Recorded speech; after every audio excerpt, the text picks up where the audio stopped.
Okay. Hello, everyone. Welcome to the show Meet the Global Leader.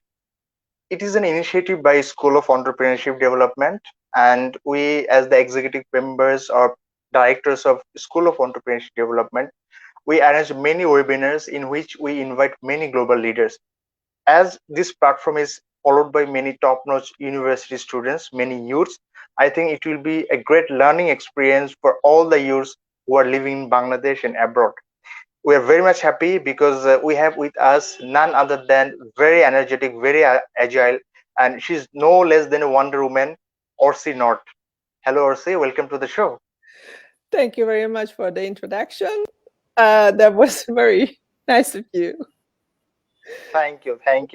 And we have a very expert and a very much spontaneously confident host, Samira. Samira, I also would like to invite you as well. Thank you so much, Haya. And I'm really glad that you invite me like this. Okay, so I will be just moderating this webinar, and I would like to give the floor to Samira to you. You are going to be the captain of this show, and hopefully, this is going to be a fantastic session for all of us. Thank you, Haya. Okay, Hello, continue. everyone. Hello, everyone, and good evening, Arsenal. We feel honored and delighted that such a magnificent person and devoted activist like you has agreed to grace our show. How are you doing? I'm doing very well. Thank you very much. I had a Wonderful. little complicated day today, but I made it. I'm online. And we solved the technical issues. And it's wonderful that across the world, we can talk to each other live. Wonderful. Please enlighten our audience a bit with your beautiful homeless Sweden and your university. All right. So what you need to know that originally I come from Hungary, that is in middle of Europe, and I moved here to Sweden 7 years ago. I've studied recently destination management, that is in the tourism sector, and it's a niche. I already have a bachelor's degree from UK in international hospitality and tourism management. I speak Hungarian as native. I speak German, English, and Swedish. That's great. Have you been involved in any extracurricular activities during your undergraduate studies? Definitely, because that time Hungary hasn't been or was not that time in the European Union. So I had to pay for my top-up year that cost £10,000. So I worked at the same time I studied. What were the skills that you developed by doing those activities? Well, to be honest, working while you're studying, it broadens your horizon. As a student, you definitely don't get the chance to do the best jobs, but you get the jobs that pay the bills. And that makes you more determined to actually get your studies done, get your act together, and also takes you in the direction where you want to go. Okay, very insightful, truly. The career choices you made in the early stage of your life, do you think that have led you to where you are now?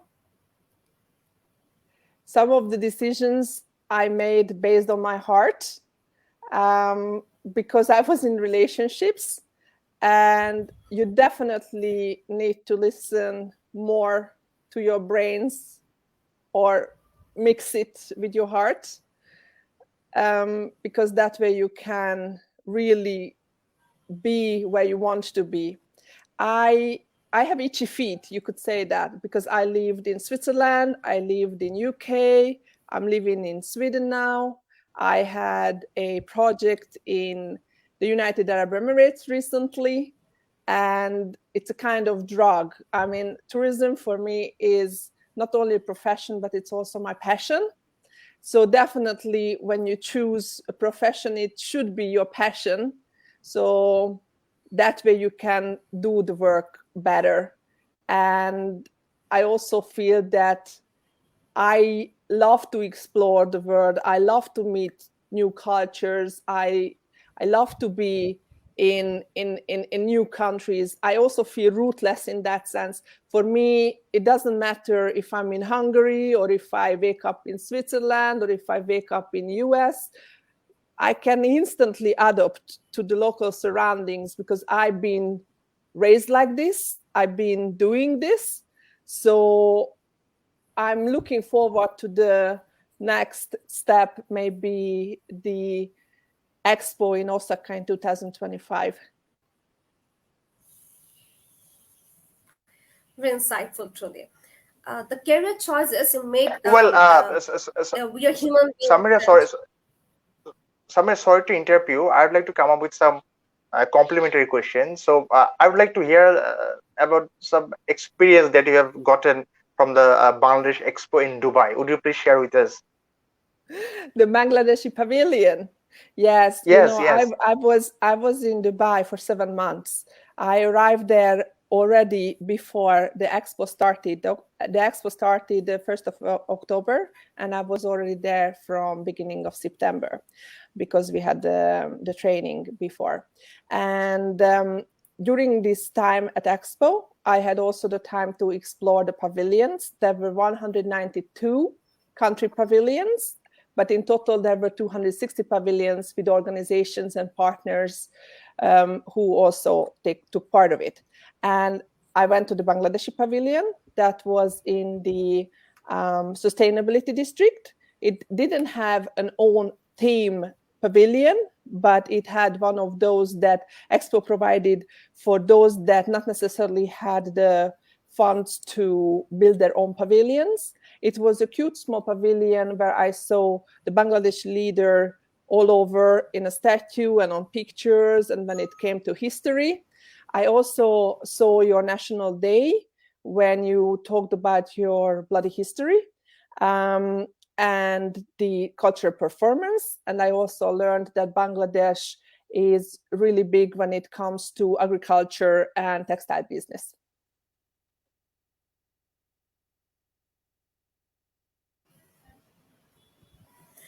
That's great.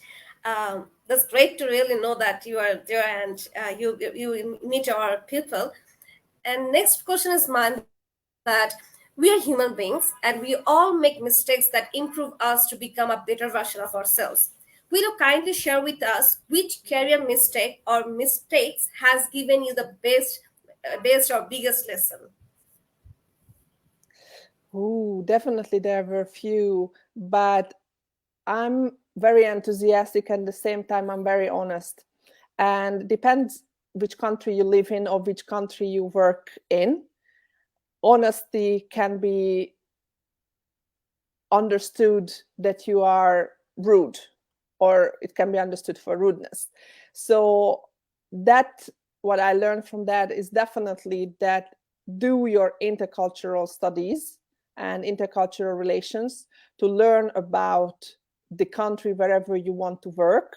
So you know their religion, their culture, their business culture, and also it's important to learn about their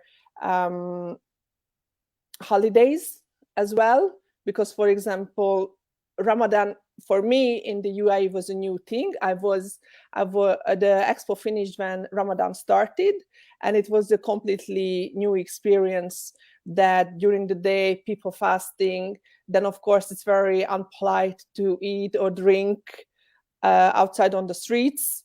But also when it comes, for example, to how you do business in the UAE, for example, it's very much based on relationships. So when you do a business with whatever country it is, for example, recently I'm doing project management and I'm working with partners with a European company. I don't want to name the country, but they are constantly trying to press the prices here in Sweden.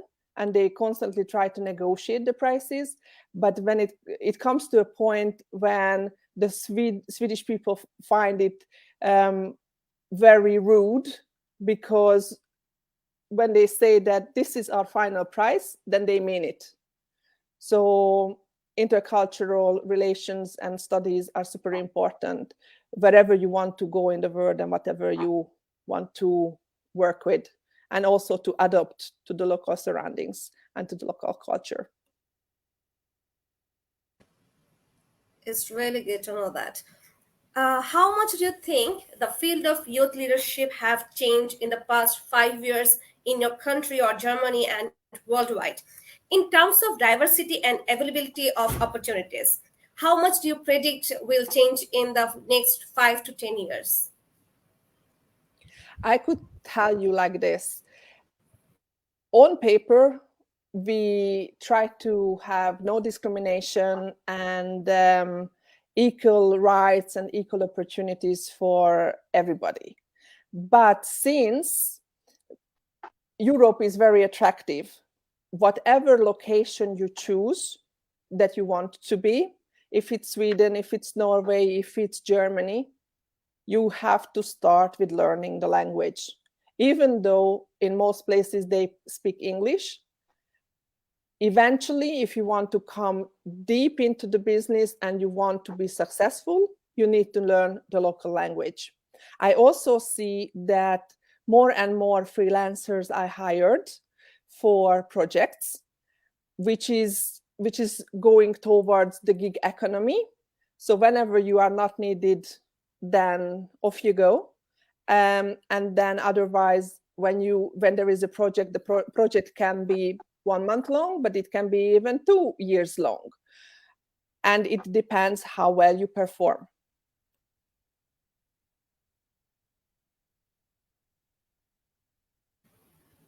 Okay. Then what do you think about the future skills needed for the youths to excel in their field? I think there are like two directions. One is to be super specialized with whatever you do. So, for example, I studied international hospitality and tourism management. That is a very broad subject. In this, I can also do a lot of different type of work in hotels, on events, let's say for an airline. And the other thing is, so you either have this, then you have to have the analytical thinking, also a more complex thinking to see how to put all these things together when you work on a project. Or you get specialized in one thing, you get deep down to the bottom of that subject, whatever it is. In this case, even destination management that I studied recently is still broad. But if, let's say, I would be doing brand management, that's more like a niche. And then you get like super good in that. And then so it's either this way that you get specialized and you go into a niche, or you have like a broad knowledge and then you can do bits and pieces and see a picture on a whole. That's really nice. Do you have plan to expand your youth leadership activities beyond your country, collaborate with similar groups or organizations around the world? I think collaboration is the future. So definitely, if you collaborate together, you are stronger. Simple as that. Okay, excellent. Can you kindly suggest some important skills for our young viewers out there who wish to become leaders in different platforms? First of all, I think it's super important to speak several languages. Second of all, you should never be a boss. You should be a leader. The difference between a boss and a leader, I think we all know. A leader goes together with them on the path and pushes the employees or like the people who work for you in the front, in the spotlight. And I think it's also super important to treat everybody fair and not to favoritize anybody. And when there is a rotten apple in the basket, throw it out as soon as you can. I totally agree with you. Usually we saw that, we have seen that people trying to be like a boss, but nobody thinks about the leadership, and I totally agree with you. Do you think, is there anything we're leaving out here that needs to be addressed in the current world in terms of gender or racial diversity or equality or opportunities or anything you feel important?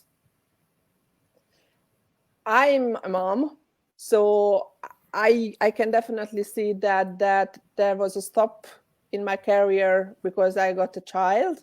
And even here in Europe, you have to a little bit choose between your career and if you want to spend time with your child, which for me was more important than career. I really hope that we're gonna get to the point where women could take a break and come back to build their career. And I don't want to, when I went to Dubai for 7 months, my family stayed home. They came to visit me on holidays, but they were home.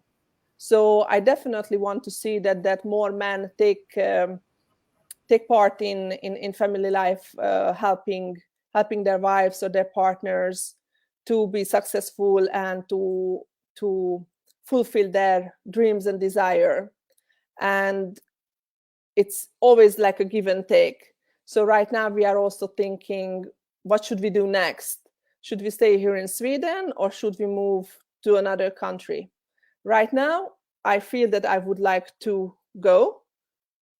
My husband is a little bit in between, but you definitely need to write it down on a piece of paper, the pros and cons for both options, whatever option you have. And this you should also do in a family when it comes to work, pros and cons. I also have like, how much do you work? What is the balance? How much do you want to work? Do you live for your work? Or do you want to have your free time to do other things? So it's like you really have to find also the balance, and you have to have the workplace that helps you in that. You have to have a partner who helps you in that. So I really want to see more of that. When it comes to diversity, I definitely felt that Dubai was a melting pot.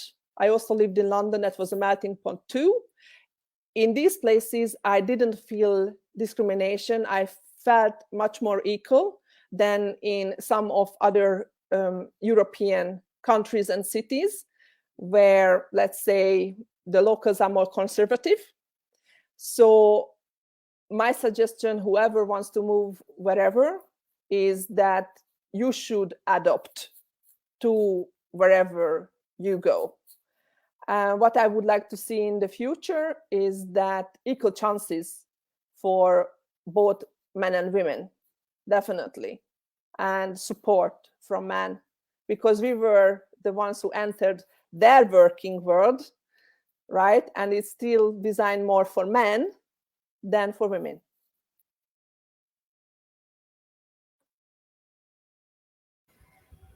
You are telling so important things for our students or for people like our like girl. You are telling so important things, and I feel so proud of that. Your mom, and you are doing so much things. You're thinking about your family and your work, and it's really great. Whenever we talk with girls and other guests, we're always talking about the career, right?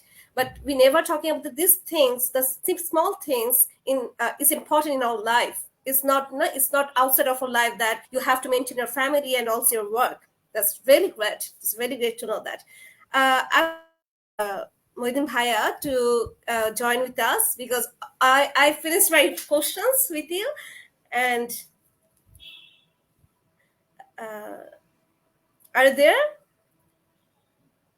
Bhaiya? Are you there? Yes, I'm back. I'm back. I was in the backstage. No Welcome, worries. welcome to the show, and please ask your question. Now Okay. I'm Uh, welcoming you. Okay. So, also, my question is, being a project manager, you know better than me that you have to complete a job, a task, in a very professional way within a very short span of time or within a given period of time. So there are many great leaders, great youths out there who aspire to become a great project manager, maybe in a very local project or in global project as well. And what do you think? What kind of characteristic one must practice inside oneself so that they can become a great project manager? And those who really run million-dollar project, who really take these challenges, they have to go through many pressures, many obstacles, and sometimes they see the light of like output. So, considering all these things, you just mention us 3 to 4 characteristic skills that one must have to become a great project manager. Okay, just to be precise, we are all project managers, okay? Because I'm sure that even if you don't work as a project manager, you manage a family holiday, like you put it together, or you do a wedding, right, Samira? Family, somebody in the family gets married. So that's project management as well, because it's a short time, you have a budget, you have to fulfill everybody's desire, and you have to make it a success. But anyway, when we talk like professional project management, first and not least to say, most importantly, is you have to be brave.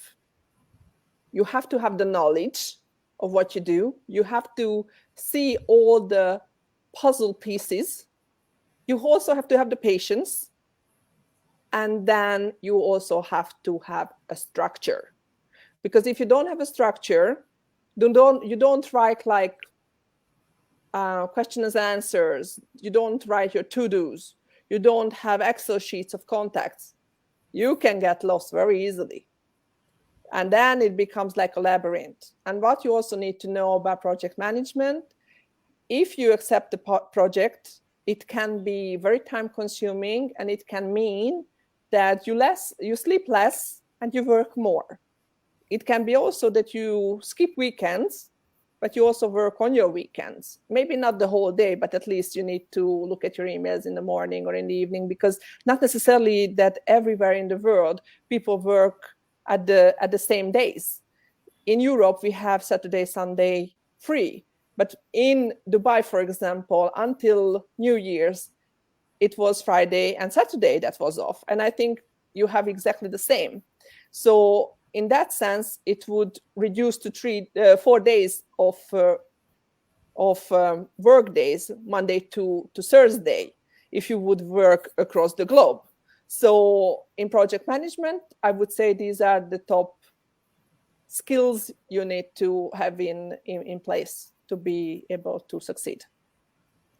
So, to sum up, you must have some basic skills like some of the subjects, some of the professions.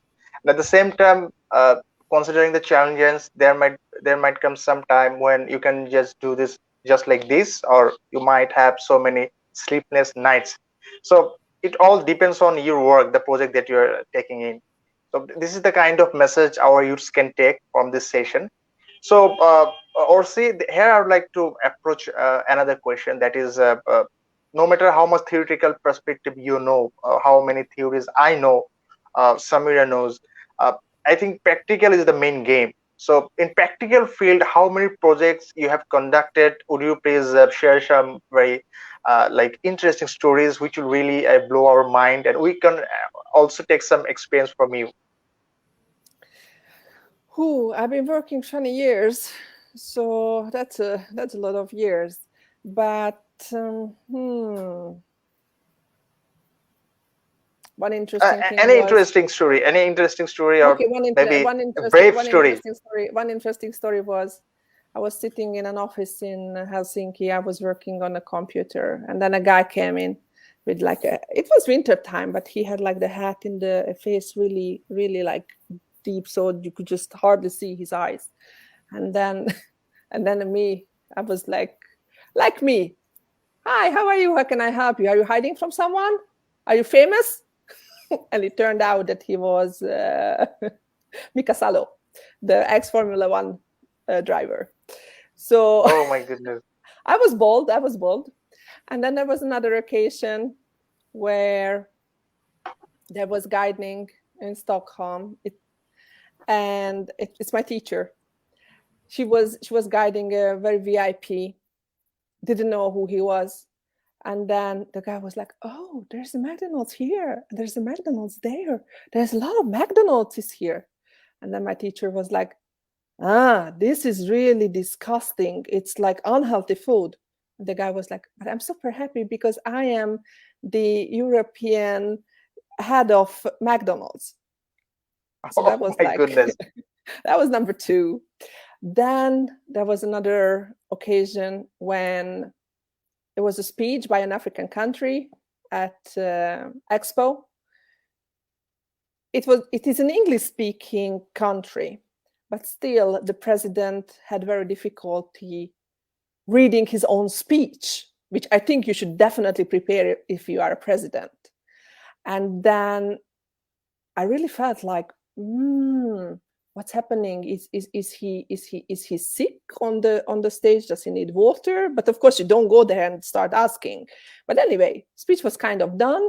When one of the last sentences was like, "We are open for investments," and then the only thing that crossed my mind was like, I would only invest in education in your country, nothing else. I mean, if this is the picture I get from a president, which should be a role model.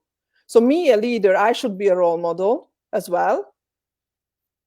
Then if this is what he shows, then the only investment I want to do is education in that country. So I would say these are the top three. But of course, when I was working for a travel agency, there was a guy whose children were living in a different country. He bought the tickets, hasn't seen them for like 6 months. And there was some problem with one of the child's passport. It expired, or it had like a very close expiry date. The guy was furious, and then he blamed the travel agency where I worked. He wanted to set fire on it, but I already had then a child, and I understood him like completely, like how painful it is for him that he's been waiting, and was very upset that the kids had to postpone the trip, and he had to pay extra fees. And I understood him completely, although he was wrong in that sense that, hey, it's your responsibility to read all the small, things when it comes to buying a flight. It's your responsibility to check the passport, or it's your ex-wife's responsibility to check the passports that they are valid and stuff. But I was the only one who could calm him down, because I had the empathy and I could put myself in his situation to understand his feelings.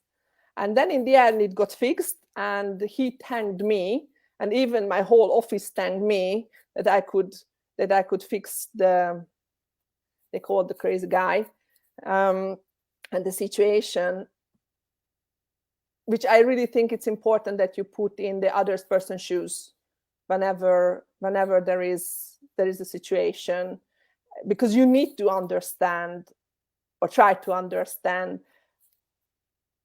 why is happening, what is happening. And when you get to the why, then I think it's much easier to solve the problem as well. So, Orsi, since you have great exposure in Dubai, and you have been there for to conduct many projects. So, my question is from the perspective of Bangladesh. You have seen Bangladeshi culture, and Dubai being a country with diverse ethnicities, it is giving us some example that apart from your the best industry like oil industry and the power sector industry, you also can make money. You also can contribute to your economy in some other ways. You can create a hub for business, and in this hub, people from many countries will come, and they will actually leverage your hub. So, do you think there are some positive sides, positive things that can take Bangladesh to implement in future time? And do you think that Bangladesh is doing something great in some respective fields, in which even Sweden is struggling to make some ways? And if this happens, if really Bangladesh is doing very well, what would be your suggestion so that within the next 5 to 10 years, Bangladesh can come up with like more breakthrough strategies, more breakthrough achievements? Okay, I would say one of the important things nowadays is that how many inventions you have. And then if you encourage people having inventions, then that way your country can go forward. Otherwise, these inventions can end up in other countries. For example, United Arab Emirates welcomes very much new inventions. So they cannot, that way they also attract the talent. And there are talent hubs. For example, if you look at who is number one or on the invention list, is Switzerland. And Switzerland doesn't have a high population, but they have the money to attract the inventions into their country. So what I see definitely for future is that Bangladesh should encourage their own people when it comes to education and starting the career. So if you are able to vote for those parties or to stop corruption and all these things, then the future is definitely brighter. I think it's very difficult though, because corruption is a global problem. A lot of people want to put money in their own pockets. So I would say that what Bangladeshi youth people can do is they definitely can look for international collaboration, international opportunities, wherever their talent is appreciated, and to move there. For example, as I said, to the United Arab Emirates, because there are some countries who have the financials and they can make that invention into reality. Okay, so you are suggesting us that yes, we might be doing very good business, but business is not the ultimate thing. We must have proper distribution of money, and sometimes we say that 90% of asset belongs to 1% of the population of the whole world. So this shouldn't happen.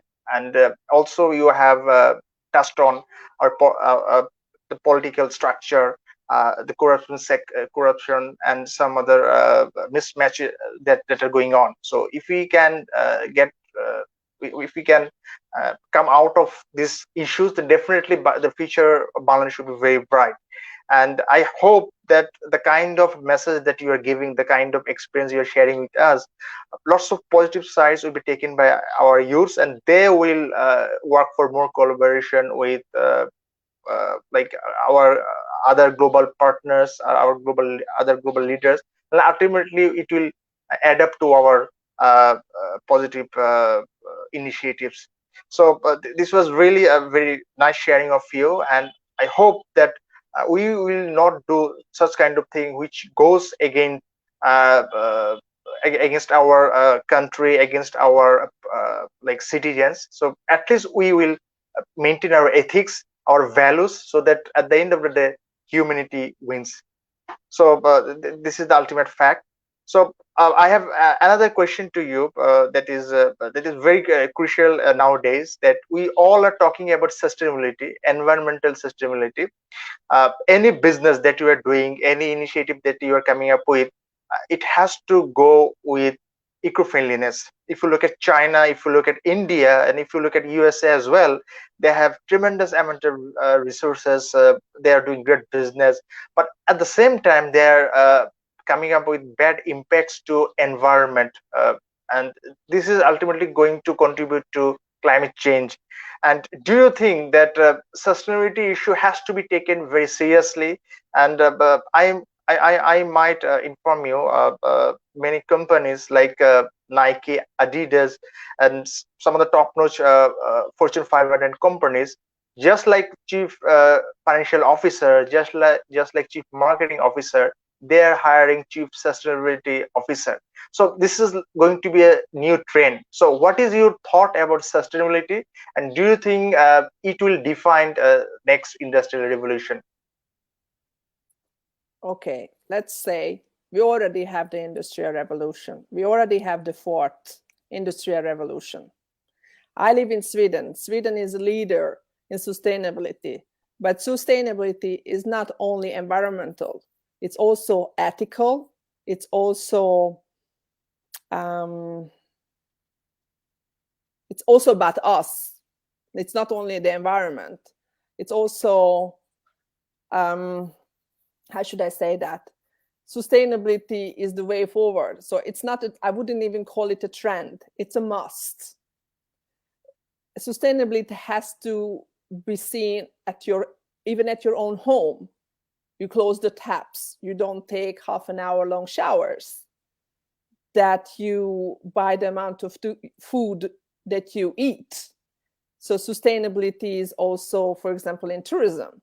I wouldn't go to a country where I know that they use children that have to work or use them kind of, work labor. For me, it's like unacceptable. There are also those countries where sex tourism is super popular and where pedophiles travel. Previously, it wasn't so much on the surface, but this is also sustainability in that sense, that you take the map and you take off those places, and on purpose you don't travel to those. Of course, we can also talk about United Arab Emirates, if it is democracy or if it's dictatorship or if it's in between. To be honest, whatever country we're talking about, every country has a good side and a bad side. When it comes to sustainability, a company is trying to do good on A, but you have to look at the other side as well. So if let's say I want to decrease my footprint, my carbon footprint, and that means that I would move my company to place B. Maybe for me, it would be decrease in the carbon footprint, but maybe for that country, then the carbon footprint is going to grow. So it's a very complex thing. And since every country is still driving for better GDP all the time, that it has to be plus, plus, plus, GDP and sustainability are not necessarily friends, and they are not necessarily go hand in hand. So if you want to be sustainable, it can mean that your GDP is going to be lower.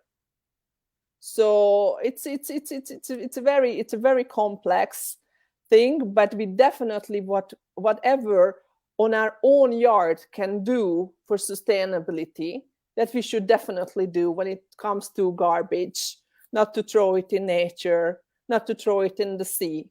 And then, of course, we all need to press big companies, even states, to start doing their actions.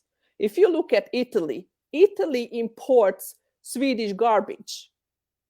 No, actually, other way around. We import their garbage because they have too much.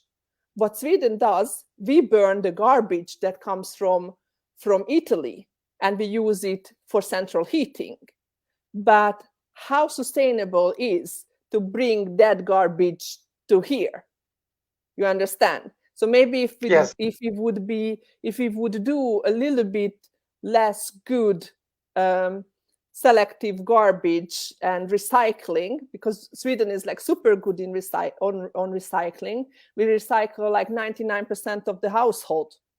Yeah, we have those stations that are like close where we live, and also there are those where we take the dangerous goods, the batteries and stuff like that. We even can return furniture and lamps to the electric stores or to IKEA. So the big companies need to be the role models, as usual, and to show us and lead us the way. But we all have to contribute to the sustainable efforts. That's what I think. Okay, so this is a very important takeaway that you people in Sweden literally recycle 90% of your household, and if this can be implemented in some of the countries which are really hampering our environment, I think this will drastically change the weather of the world as a whole. So I think this is a very important takeaway, and and when it comes to Bangladesh, we also are implementing these sustainability issues, and we also believe it's not just a trend, it's something which has to be done. This is a must, and we really cannot ignore this. And if we ignore this, being a country from South Asia, any bad thing can happen in any moment. And since we are uh, affected by many natural disasters, so we are also in red line. So this is high time for us to take this issue seriously. And you'd love to hear that since we are driven by RMG sector, we have a big RMG investment, RMG business. Uh, if you look at 5 or 6 years back, 5 or 6 years back, you will find that there are so many factories out there who didn't have any sort of idea what actually green factory is, how can we focus on zero carbon emission and these sort of issues. But now people are very much aware of that. Business industries, expertise, many experts, they are talking about this, and government is also taking this issue very seriously. So I think some positive vibes are coming, and it will be very soon that we will be at least will be able to say that yes, people are aware of that. Every person on planet is aware of that, and we are working on that. And actually, but we are really to the end of this session, and still we are not finished. So I also have some of the questions regarding youth, because they are like a blood circulation of our society. uh, the thing is that if you look at Facebook, we are doing our live on Facebook. We have professional site LinkedIn, and we have Twitter, we have TikTok, and some other sites as well. So do you think that if you look at the recent USA election, and the Donald Trump's election, and all over these political issues, social media directly or indirectly influence us, and it has great social impact, economic impact, and financial impact as well. So what are the things that youth shouldn't follow when it comes to social media, and what are the key factors that youths can take away from the social media, because everything has positive and negative side. So since you are in your profession for more than 20 years, you have dealt with many stakeholders, many top-notch persons, people from different fields, different age group. So what is your suggestion to the youth, that how they can uh, take the positive sides of social media, and how can they get rid of negative sides of social media? Okay, let's start with that.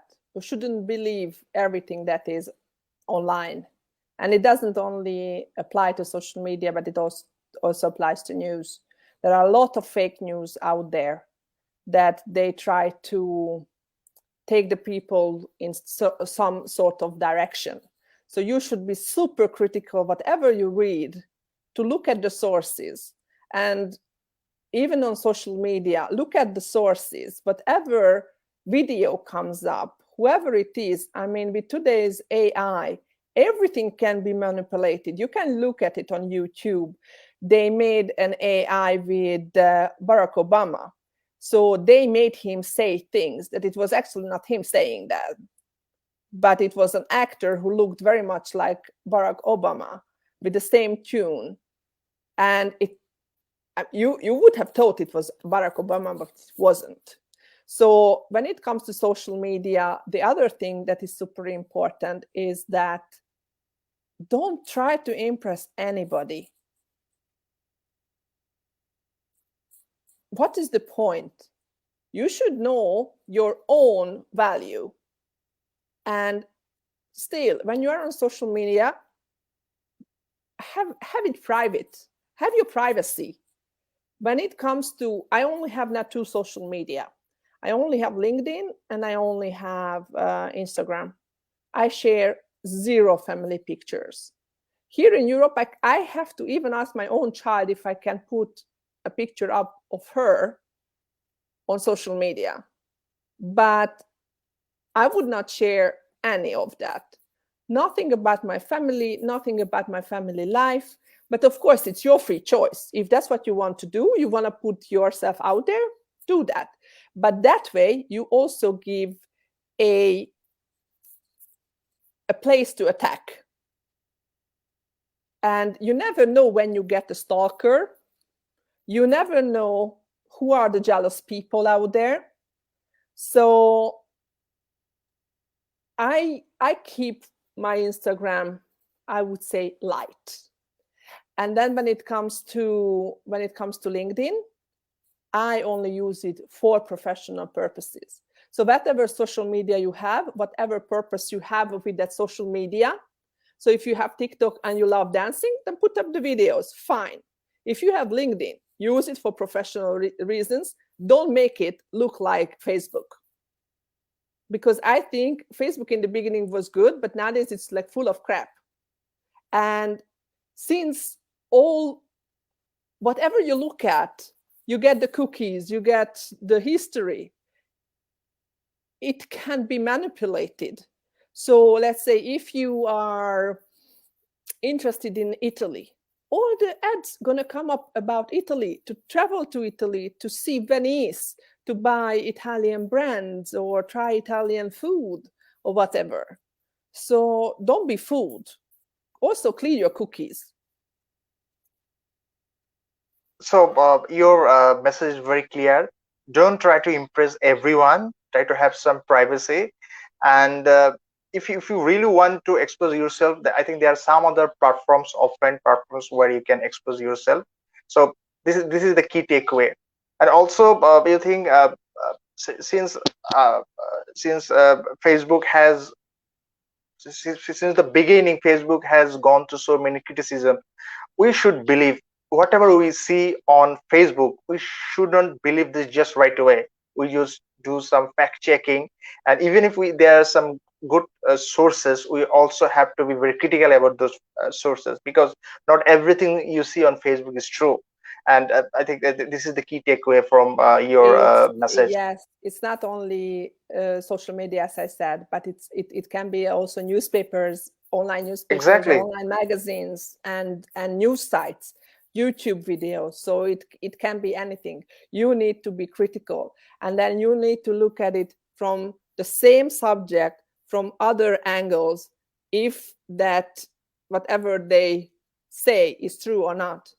Because I can be Dr. Orsi and I can write a book about how good cannabis or how good hashish is for you, but it doesn't make it true that it is good for you, right?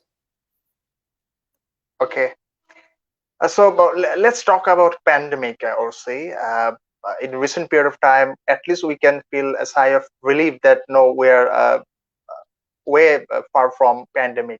But do you think Sweden has come to the point where they feel like they're in a pre-pandemic situation? And if it is not, how much time Sweden can take to reach a pre-pandemic situation? And what do you think that in how many years we can overcome the losses that we have incurred in last pandemic?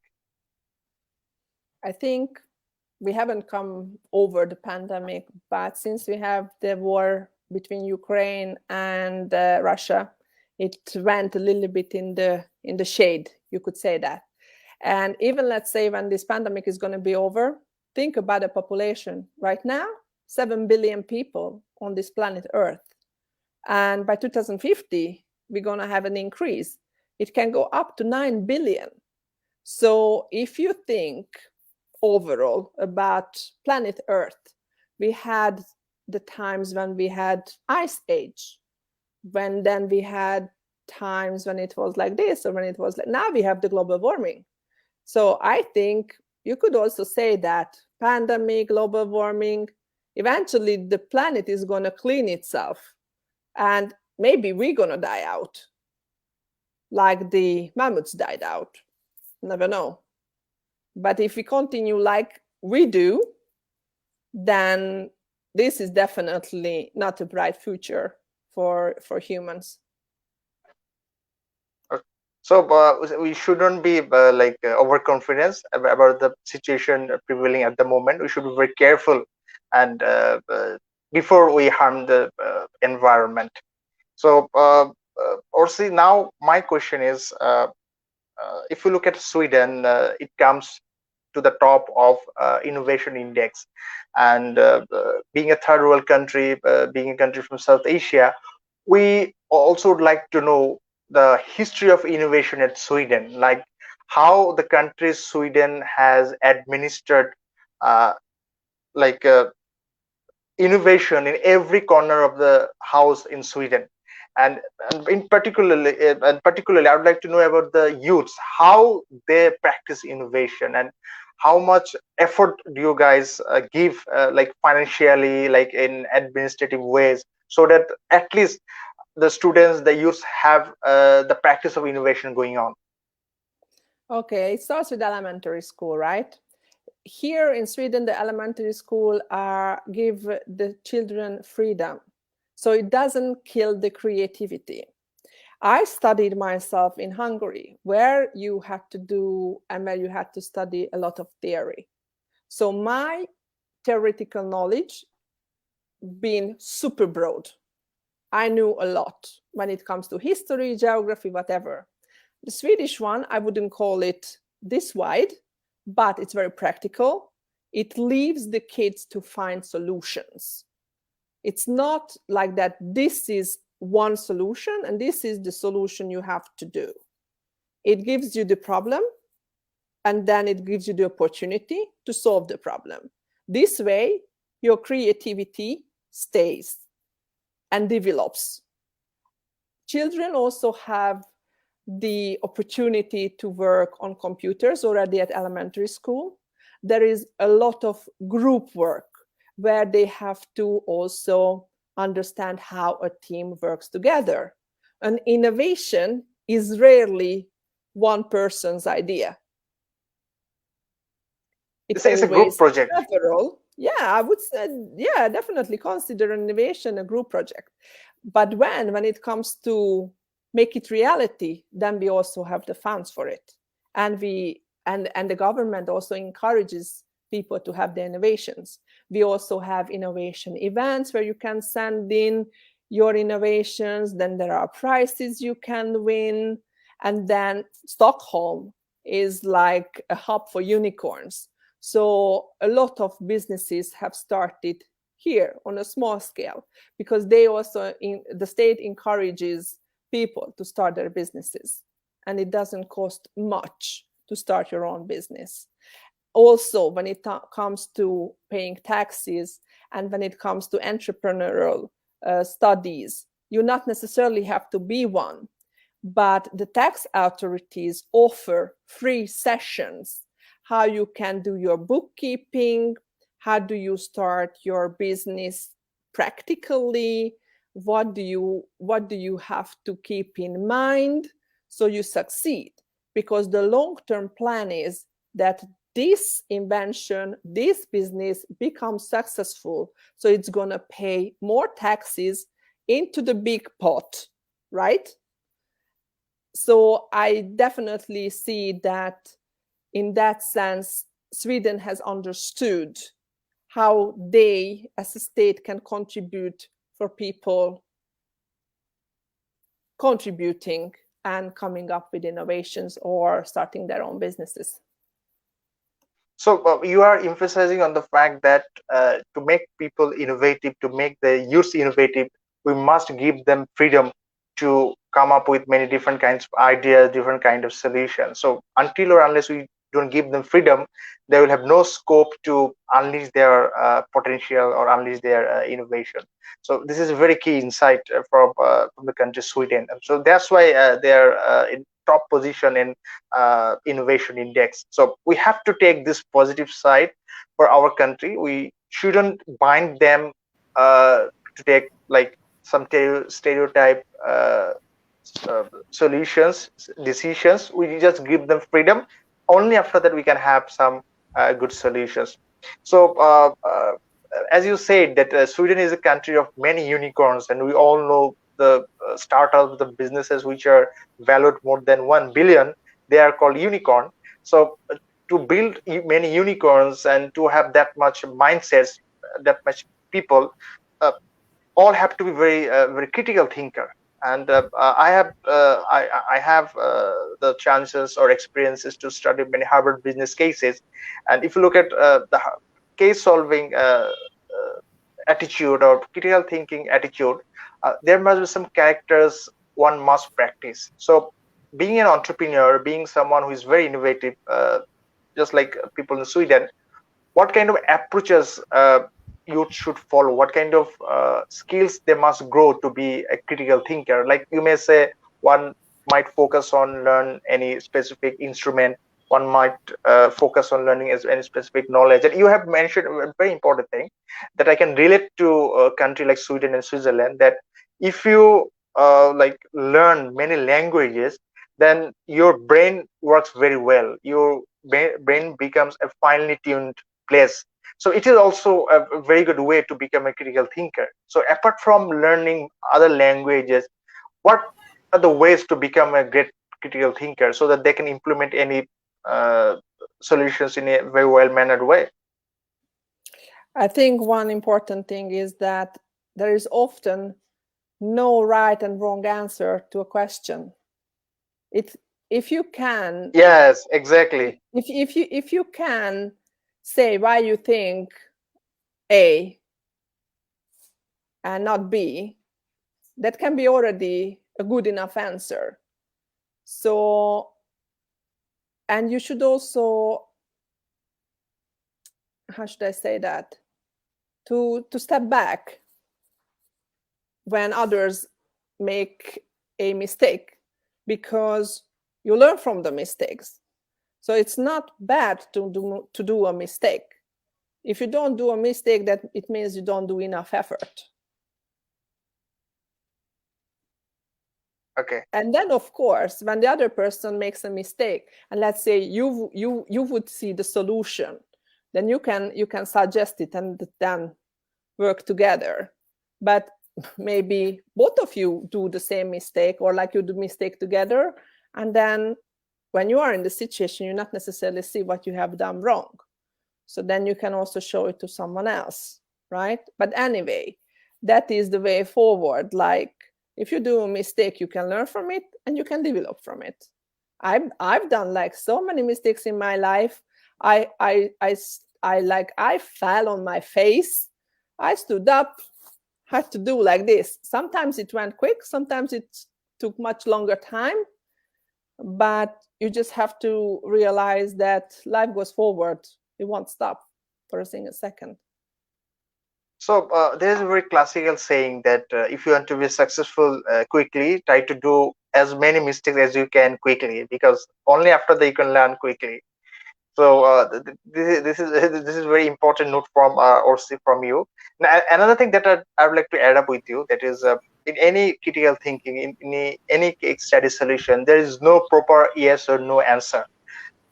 If you mention this is yes, or if you mention this is no, you have to come up with some reasoning. If you have to come up with some logic, that this is the reason we can say yes, this is the reason we can say no.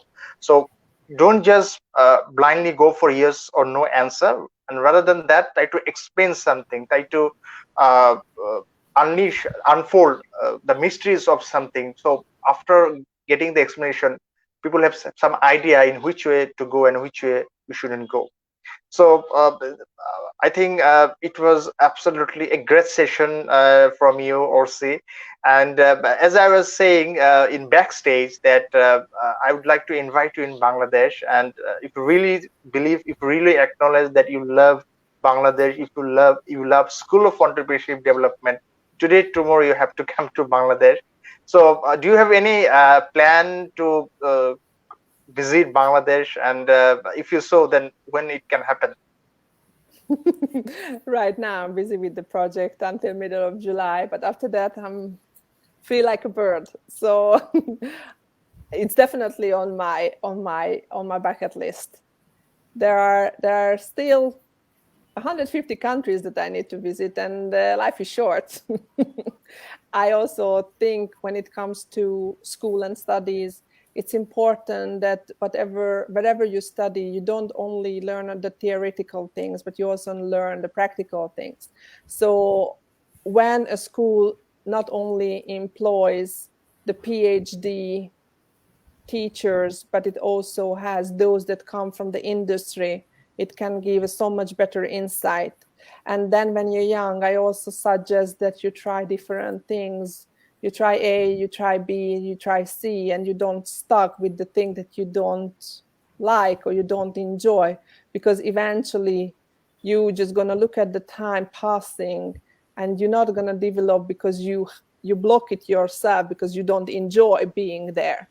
So you should definitely follow your heart. And when we look at statistics, we roughly work like 50 years in our lifetime, and we change job 12 times, which is pretty many times. It can be even in the same company, but also I don't think most people are meant to be doing the same thing for like 40, 50 years in a row. So I think it's important that what students and what youth should do to test ABC and see which one tastes the best. And then not only look at money, how much I can earn, but also how do I feel at that job. Okay, so it's not just about money, it's also about environment, about the empathy, and how you feel, how spontaneous you feel in your workplace. So, on my last note, I would like to request Samira, do you have any question about women empowerment or this sort of issue? You can come up with that kind of last question. I think you were talking about that. Yeah, but I want to know something that not like women empowerment. I want to have something different that you said earlier that about trash managements and trash things, right? Do you work these things directly in this project? How you handle garbage? Yeah, garbage, and what difficulties you face About to maintain. recycling and this sort of ventures. Okay, what I can say, here in Sweden already at daycare, they teach the kids on selective and recycling, and then it just like becomes part of you. And then when it comes to businesses, then here in Europe we have a lot of logos on recycled products, on a hotel that is more sustainable when it comes to, for example, eco products that they use. Even when it comes to car wash, you can go to a car wash where they only use environmentally friendly products. We don't encourage anybody to wash the car in front of your house, because if you do it with a soap, then that goes into the earth. And then if you want to grow something in your back garden, then all your carrots going to be poisoned. And who's going to eat it? You. So you also need to think a little bit in a cycle. So maybe let's say I go to a super posh hotel, but they put the garbage next to it, then in the end, I contributed to that. So that is also, you should also look at the whole process and the whole chain, how it is. And then, as I said, we have these logos, and then you can always do a little bit of research whenever you visit a hotel, whenever you visit a destination. Even the ethics of the company, you can read about the company, what are their values. And if their values don't match yours, then you shouldn't do any business with them, because it's not going to work. It's not going to be a win-win. Okay. Really, it's a big So topic because already I researched about it, trash management to make it energy. So that's why I feel so interesting about this topic. That okay, I can talk about this, but it's a big topic. So I'd like to invite you again. and by the way, Samira is an entrepreneur herself, so she also might have very good ideas about recycling or trash management. So I think, Samira, you can also contact with him on LinkedIn on some other ways. I think this is not just the this is just the When it, beginning. I think many things can be done in future.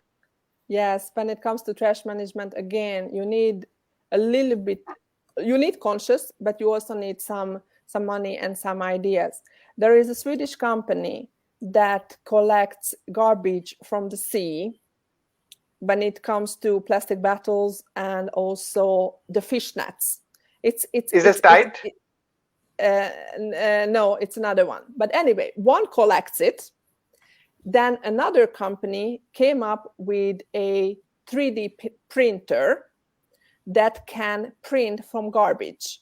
Again, this is a collaboration. One collects the garbage, takes it to this company, they sort it, they melt it down, and this machine can print in 3D printer.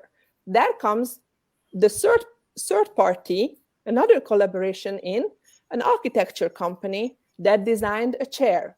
So these three people, the one that collects the garbage, the other one who designed and made a 3D printer, and the architecture office, the designers who came up with the beautiful shape garden chair, in 3 hours you can print a chair Oh, that's very cool. from sea garbage. I would like to mention one company. Since this is going to be a candid conversation, there's a company named Tide from Switzerland, if I'm not wrong.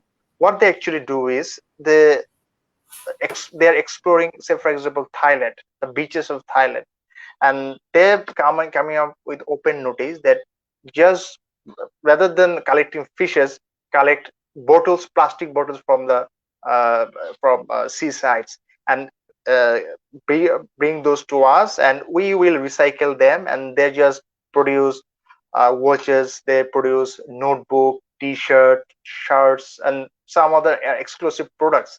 So innovation can be done in many ways. So you just need many collaborators. One will collect those trashes, some other will coming up with uh, uh, technologies, and some will do funding. So it's like a joint collaboration, and the whole world is running by collaboration. So this is actually a collaboration between three of us, among three of us.